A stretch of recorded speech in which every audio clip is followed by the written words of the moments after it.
Hey, Jen, what are you doing? Nothing. You promised me you would get out of the house today. I don't feel like going out. I know you don't feel like it, but you have to push yourself. What do you want me to do exactly? I want you to get out of the house and get some fresh air. Take a walk, maybe? Ugh, I don't feel like getting up, Kev. You have to, Jen. You can't stay cooped up inside forever. I know. I will try. Just not today, please. No, Jen. You always make up excuses. I don't want to hear it. You promised me you will try to get better. I will try, I promise. I just need a little time. Okay, what are you doing right now? I'm just lying on the couch. That's unacceptable. If you won't leave and go out, then I want you to do something around the house. What? I don't know. Whatever you want. Get up from the couch. Clean or cook or paint or something. Okay. Okay. Yeah, I will find something to do. I promise. I will have something to show you when you get home. Oh, that makes me so happy. I am sure you will love the distraction. I am looking forward to whatever it is you show me tonight. Yes, me too. I want to get better, Kev, I do. I hate feeling like this. I know you do. I can see you struggle. Trust me, I am here for you. Just remember that. You can talk to me about anything. I know. I think I will paint today. It's such a beautiful day. You have no idea how ecstatic I am to hear that. I am sure you will make something beautiful. I can't wait to see it. I can't wait to show you. I will see you at home tonight. Yeah, see you. I didn't always feel like this. I was once the woman Kevin fell in love with. We were so happy. I wasn't frozen with anxiety back then. I had beautiful black hair, which is now a mess, and plastered across my face because, well, I haven't brushed it in weeks. My once rosy cheeks have turned pale and lifeless. I had a phenomenal job that I worked towards my whole life.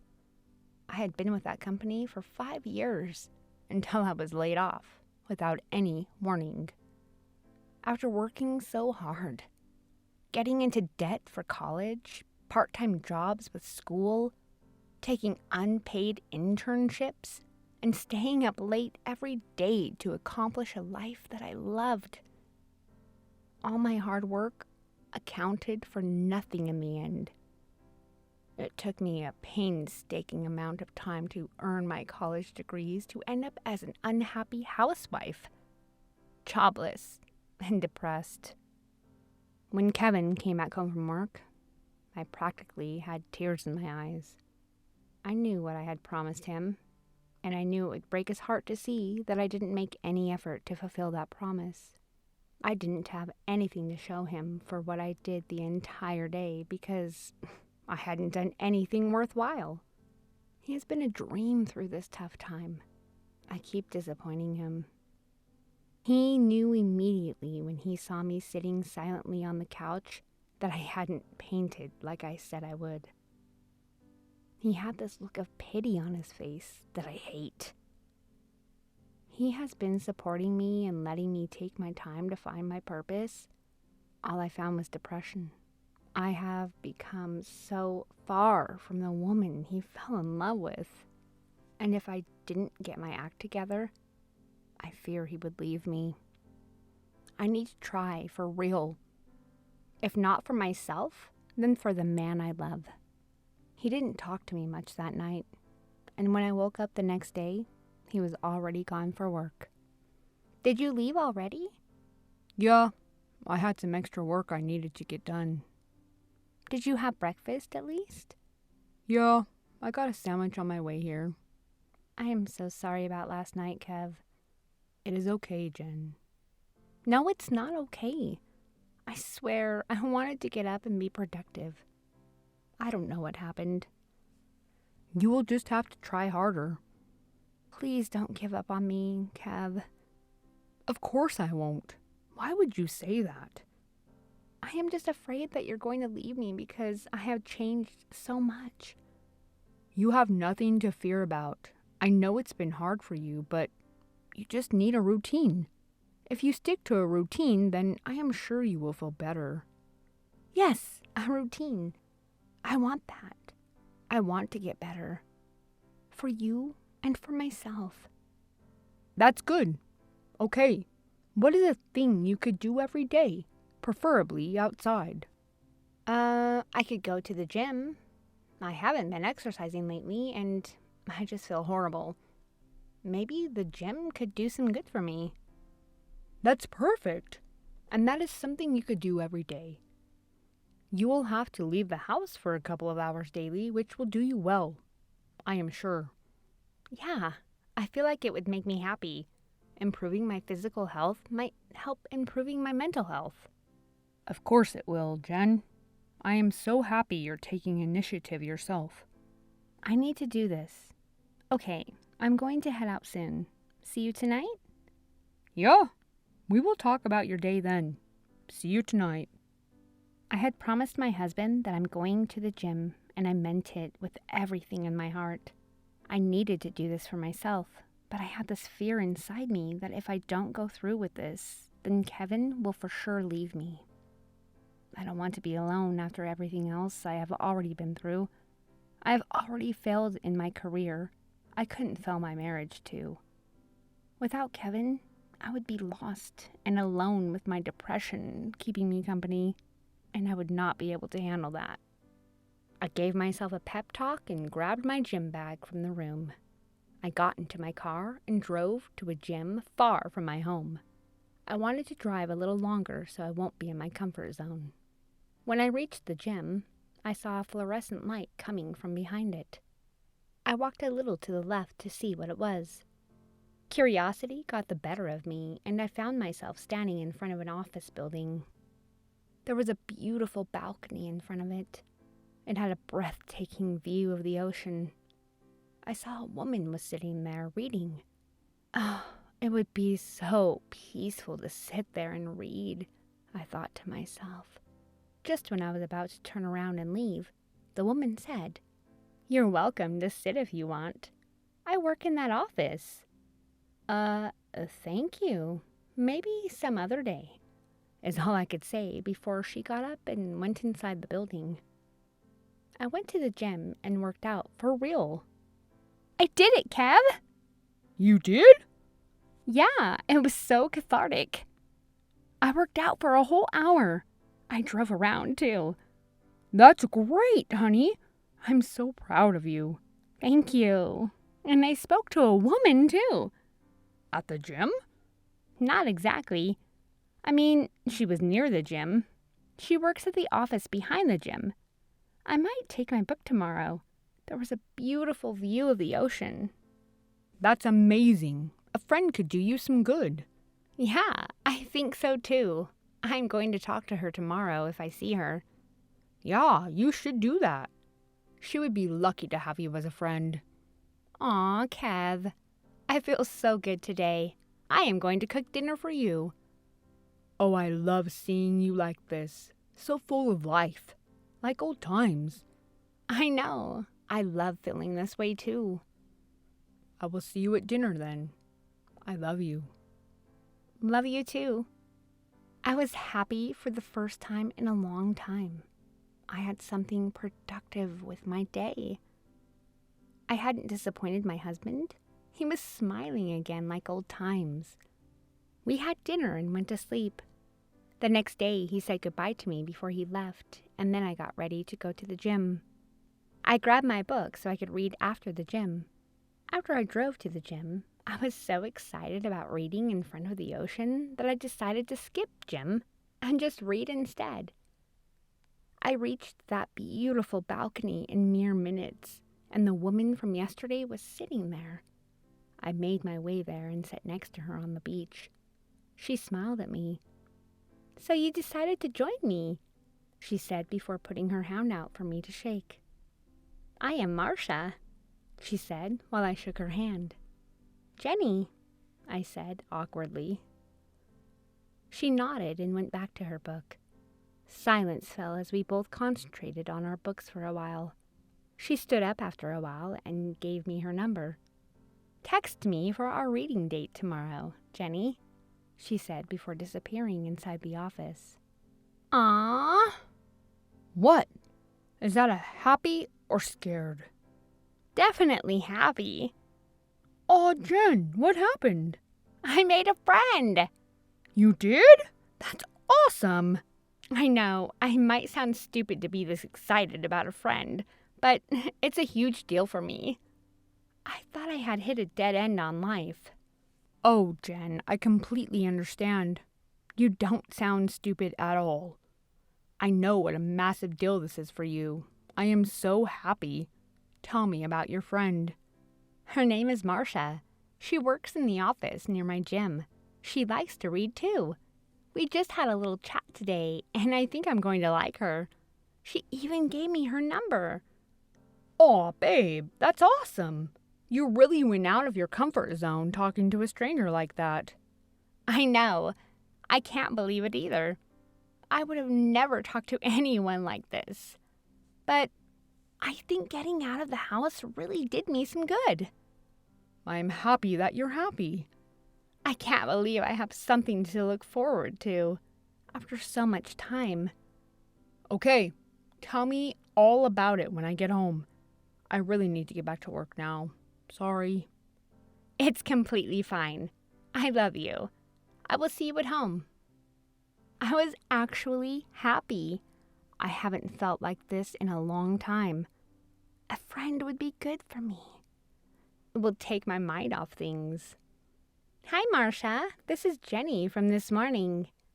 Hi, Jenny. I'm happy you texted me. Aw, me too. I am just curious as to why you gave me your number after such a short conversation. You look like you could use a friend. It was obvious, huh? It is okay to need a friend, Jenny. I have been there. I actually didn't expect you to text me, but I'm happy that you did. You seem like a good person, Marcia. I just seem like it? Ha ha ha. Well, let me get to know you first, then I can say for sure. There. So, what do you think about reading on the balcony with coffee? I think that sounds good. See you tomorrow, Marcia.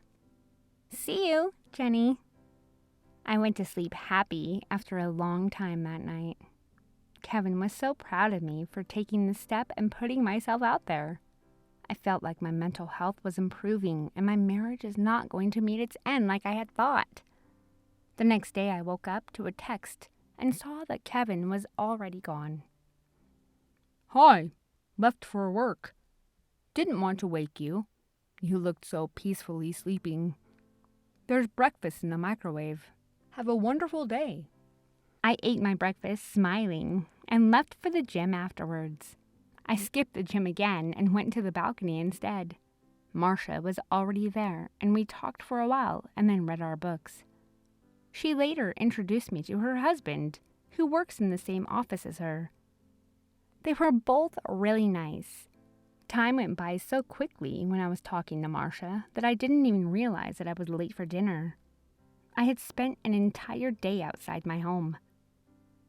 Hi, where are you? Haven't heard from you since this morning and you're not home. Oh, I'm on my way back. I am sorry. I lost track of time. I was talking to Marcia. This late?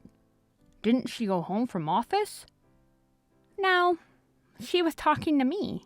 Maybe they work late. Okay, you coming back now? Yes, wait up for me.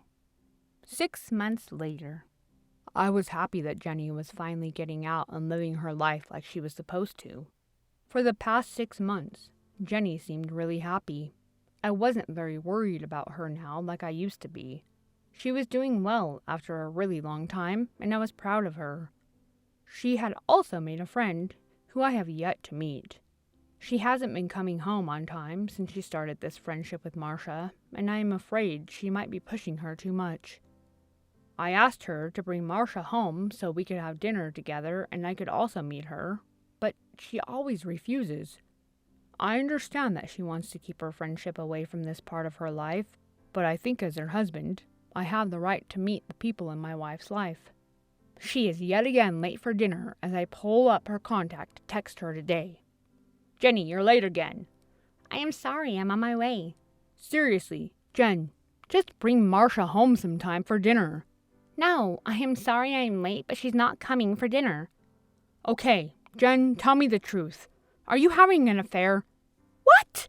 Of course not. I am just a little late. There's no need to jump to conclusions.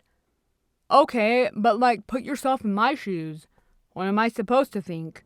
My wife is always home late even though she doesn't work. She has a friend who she won't let me meet. I have no idea what it is that she does all day. You don't believe me? I go to the gym and then I talk to Marcia and we read books. I finally have my routine and now you want to ruin it? Okay, but that sounds so shady though. Why does Marcia talk to you all day? Doesn't she have a job? How do I know that Marcia is a real person when you won't bring her home? Okay, you want to know what's real? Come to the gym with me tomorrow and then you will see for yourself. Okay, get home now. As planned, I went to the gym with Jenny.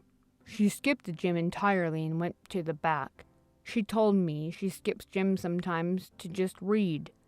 She told me to come to the back if I wanted to see Marcia and her together.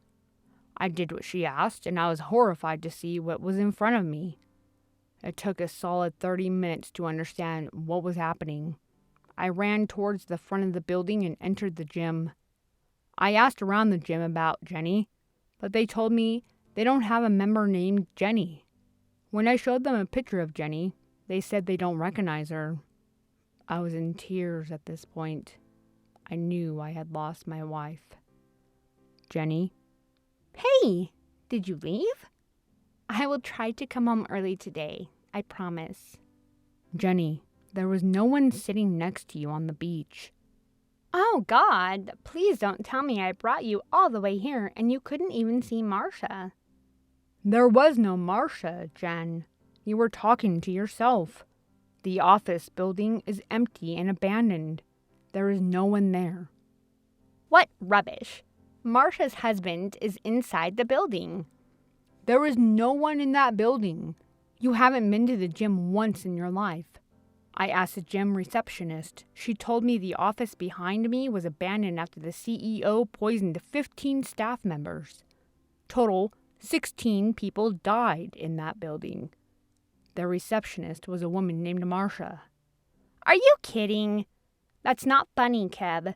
Marcia is sitting next to me right now. I have texts on my phone from Marcia. Jenny, I am at the gym and I am coming to get you. I think you need some help. Jenny was hysterical when I got her to climb back in the car with me. She showed me her phone, but there wasn't any messages from Marcia. Jenny had made up a text chain talking with herself. She came here every day for the past 6 months, and I had no idea what was going on. Her mental health was worse than ever, and I neglected her for so long. With a heavy heart, I admitted her to a facility where she could get better. I am not giving up on my wife. Ever.